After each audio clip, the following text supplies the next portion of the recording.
Jepang merupakan sebuah negara kepulauan di Asia Timur, memiliki posisi geografis yang strategis, baik di tingkat regional maupun global. Secara astronomis, Jepang terletak di antara garis lintang 30 derajat lintang utara hingga 47 derajat lintang utara, dan garis bujur 128 derajat bujur timur hingga 146 derajat bujur timur. Negara ini membentang dari Kepulauan Kuril di utara hingga Kepulauan Ryukyu di selatan. Di utara, Jepang berbatasan dengan Laut Okhotsk dan Selat Soya. Di selatan, ada Laut Filipina dan Laut Cina Timur. Di barat, Laut Jepang dan Selat Korea memisahkannya dari daratan Asia, sementara di timur, Samudra Pasifik terbentang luas. Akses langsung ke Samudra Pasifik menjadikan Jepang penting dalam jalur perdagangan maritim internasional. Letaknya yang dekat dengan negara-negara besar seperti Cina, Korea Selatan, dan Rusia menjadikan Jepang pusat aktivitas geopolitik di kawasan Asia Timur, sebagai jembatan penghubung antara benua Asia dan Samudra Pasifik. Jepang meski dikenal sebagai negara maju, memiliki sumber daya energi yang terbatas dan sangat strategis. Cadangan minyak bumi Jepang mencapai sekitar 470 juta barel, cukup untuk memenuhi konsumsi domestik selama 236 hari. Jika digabungkan dengan cadangan swasta, total cadangan energi Jepang mencapai 579 juta barel. Namun, Jepang sangat bergantung pada impor energi, sekitar 84% kebutuhan energinya dipenuhi dari luar negeri. Selain minyak bumi, Jepang juga memiliki potensi cadangan mineral penting di dasar lautnya, termasuk nikel dan kobalt, dengan total sekitar 230 juta ton. Sumber daya ini sangat penting bagi industri baterai kendaraan listrik yang sedang berkembang. Keberadaan sumber daya ini membuka peluang besar bagi Jepang untuk mendukung industri energi bersih dan masa depan yang berkelanjutan. Jepang merupakan negara dengan infrastruktur energi yang sangat maju, terutama dalam penyimpanan dan pengelolaan gas alam serta LPG. Jepang memiliki kapasitas penyimpanan LNG terbesar di dunia dengan total mencapai 425,1 miliar kaki kubik. Hampir seluruh gas alamnya, sekitar 98%, diimpor dalam bentuk LNG. LNG ini disimpan dalam tangki kriogenik di atas tanah di lebih dari 30 terminal impor, menjamin pasokan energi yang stabil bagi negara. Untuk LPG, Jepang pernah mencatatkan rekor persediaan tertinggi sepanjang masa pada September 2018, yakni 51.500 hari, dan rekor terendahnya adalah 0,300 hari pada Juli 2005. Data ini dilaporkan oleh Badan Sumber Daya Alam dan Energi. Gas alam dan LPG menjadi bagian penting dalam memenuhi kebutuhan energi Jepang, baik untuk keperluan industri, rumah tangga, maupun transportasi. Konsumsi energi per kapita negara Jepang adalah 3,1 toe pada tahun 2023. Konsumsi listrik per kapita sekitar 7,3 mWh. Pada tahun 2023, total konsumsi energi turun menjadi 391 mToe. Tren penurunan telah terlihat sejak tahun 2010, kecuali peningkatan tajam pada tahun 2021 setelah krisis COVID. Intensitas energi menurun cepat sejak 2010. Hubungan geopolitik dan geoekonomi Jepang dengan Amerika Serikat yang telah membentuk fondasi kuat dalam bidang diplomasi dan keamanan Jepang selama beberapa dekade. Jepang juga memperkuat partisipasinya dalam organisasi multilateral seperti NATO. Di sisi lain, Jepang juga memperkuat hubungan dengan Eropa. Jepang aktif dalam kelompok negara-negara G7. Hubungan Jepang dengan negara-negara di Asia Tenggara juga penting. Selain itu, Jepang juga menjalin hubungan erat dengan India. Jepang memiliki kebijakan diversifikasi sumber energi, kerjasama internasional, investasi dalam energi terbarukan, peningkatan penggunaan energi nuklir, serta cadangan energi strategis. Baik, selanjutnya kita akan membahas aktor-aktor yang terlibat dalam strategi energi Jepang. Yang di sini ada aktor domestik meliputi yang pertama yaitu METI atau bisa disebut dengan Kemitraan Ekonomi Perdagangan dan Industri Jepang yang meluncurkan Basic Energy Plan 2021 untuk mengurangi ketergantungan pada energi nuklir, fokus pada energi terbarukan seperti tenaga surya, angin, dan juga biomasa. Dan selanjutnya di sini ada NRA atau Badan Regulasi Nuklir Jepang yang memastikan keselamatan nuklir pasca Fukushima dengan inspeksi ketat pada reaktor nuklir.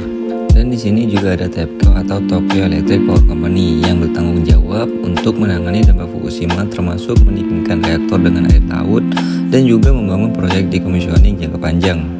Dan juga di sini ada pemerintah daerah Fukushima yang membangun pembangkit tenaga surya terbesar di Jepang sebagai simbol transformasi energi.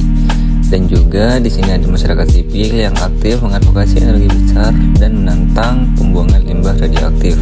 Yang selanjutnya di tingkat aktor luar negeri, diantaranya ada Australia, Qatar, dan AS yang memasok LNG ke Jepang untuk menghentikan sebagian kebutuhan energi nuklir. Dan di sini juga ada IAEA yang mengaudit fasilitas nuklir Jepang dan juga memberikan panduan keselamatan. Dan juga di sini ada perusahaan energi global seperti Shell yang mengembangkan turbin angin lepas pantai untuk bagaimana meningkatkan energi bersih di Jepang. Adapun aktor utamanya di sini meliputi pemerintah Jepang, METI, NRA, pemerintah daerah Fukushima, dan juga TEPCO, yang semuanya berfokus pada pengelolaan energi dan keselamatan. Sementara itu, aktor pendukung adalah masyarakat sipil, negara pemasok energi, perusahaan multinasional, dan juga organisasi internasional seperti IEA. Adapun tindakan nyata dari aktor-aktor ini mencakup pengembangan energi terbarukan oleh METI, peningkatan standar keselamatan oleh NRA, pengelolaan limbah nuklir oleh TEPCO, dan inovasi energi bersih di Fukushima. Selain itu, adapun negara pemasok LNG di sini membantu menjaga stabilitas energi Jepang, sementara IEA di sini memberikan audit dan rekomendasi untuk keselamatan nuklir. Dengan upaya kolaboratif ini, Jepang terus bertransformasi menuju masa depan energi yang lebih bersih dan aman.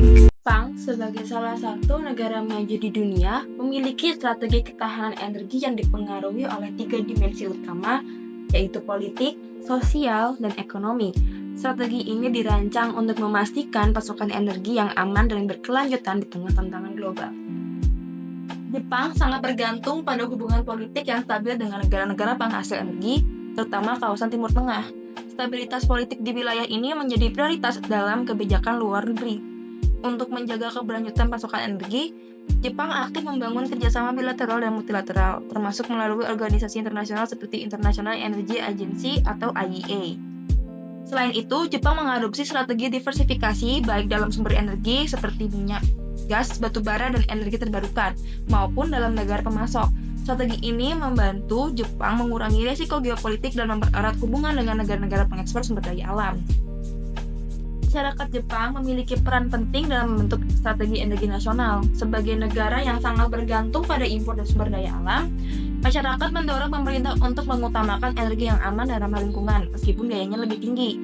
Pemerintah Jepang melibatkan masyarakat dalam pengambilan keputusan, sekaligus meningkatkan pemahaman tentang pentingnya energi berkelanjutan. Dengan pendekatan ini, Jepang berhasil menciptakan strategi energi yang inklusif, selaras dengan kebutuhan lingkungan dan memenuhi tuntutan sosial. Dari aspek ekonomi, strategi Jepang fokus pada pengelolaan biaya impor energi, diversifikasi sumber energi, serta investasi dalam teknologi dalam peningkatan efisiensi energi. Jepang terus berupaya menyeimbangkan kebutuhan akan pasokan energi yang stabil dengan upaya pengurangan biaya dan pengembangan sumber energi domestik. Langkah ini tidak hanya mendukung keberlanjutan ekonomi Jepang, tetapi juga memperkuat daya saingnya di kancah global. Dengan mengintegrasikan dimensi politik, sosial, dan ekonomi, Jepang membangun strategi ketahanan energi yang tangguh dan berorientasi di masa depan. Langkah ini menjadi inspirasi bagi negara lain dalam menghadapi tantangan energi di era modern. Strategi Jepang dalam menghadapi tantangan energi. Pertama, kebijakan dan peran pemerintah. Jepang mengutamakan prinsip S+3E untuk mencapai keseimbangan energi yang beragam. Fokus utama adalah pengembangan energi terbarukan dan infrastruktur listrik lintas wilayah. Jepang juga meningkatkan cadangan energi, mendorong penghematan energi, dan beralih ke gas alam pasca tutupnya pembangkit nuklir. Kedua, kebijakan diversifikasi sumber energi untuk mengurangi ketergantungan pada impor, terutama dari Timur Tengah. Lalu, investasi energi Timur Tengah. Jepang menjalin kemitraan dengan negara penghasil energi utama di Timur Tengah dengan investasi di sektor minyak, gas, dan petrokimia. Dukungan lembaga keuangan seperti GBIC dan Nexi memperkuat hubungan energi jangka panjang. Selanjutnya, investasi LNG. Sebagai pembeli utama LNG, Jepang berperan dalam pengembangan industri LNG global. Ketergantungan pada LNG memberi keuntungan, namun juga menambah kerentanan terhadap ketidakpastian pasar dan geopolitik. 3. Penyediaan infrastruktur dan jaringan. Jepang membangun jaringan gas terpisah antar perusahaan dengan fokus pada keamanan pasokan dan sistem pemulihan pasca bencana. Inovasi seperti pipa tahan gempa dan sistem otomatis untuk penghentian aliran gas memperkuat stabilitas pasokan energi. Kemudian, prospek keberhasilannya yaitu dalam upaya menjadi pusat global LNG, terutama dengan penurunan permintaan domestik yang memaksanya bersaing lebih ketat di pasar internasional, dapat mempengaruhi harga dan margin penjualan. Untuk mengatasi ketidakpastian pasokan, Jepang mulai membangun cadangan LNG strategis dan berinvestasi dalam proyek LNG di luar negeri. Meskipun tetap bergantung pada LNG, Jepang berkomitmen untuk transisi menuju energi bersih dengan rencana mencapai netralitas karbon pada 2050. Rencana tersebut mencakup peningkatan penggunaan energi terbarukan, hidrogen, amonia, dan teknologi CCUS, serta elektrifikasi sektor non-listrik, dan penggunaan hidrogen, serta bahan bakar sintetis pada industri berat. Melalui dukungan pemerintah dan dana inovasi hijau, Jepang berupaya mendekarbonisasi sektor energi sambil memastikan keamanan pasokan yang stabil dan terjangkau. Teori yang relevan pada studi kasus ini yaitu teori neoliberalisme yang mendorong pengurangan hambatan dalam perdagangan internasional dan investasi, sehingga negara-negara dapat lebih mudah berpartisipasi dalam ekonomi global. Yang kedua yaitu teori interdependensi, karena hal ini menciptakan interdependensi saling ketergantungan di mana Jepang bergantung pada impor minyak dan gas, sedangkan negara lain membutuhkan Jepang dalam hal investasi dan teknologi yang Jepang ciptakan dari hasil impor LNG.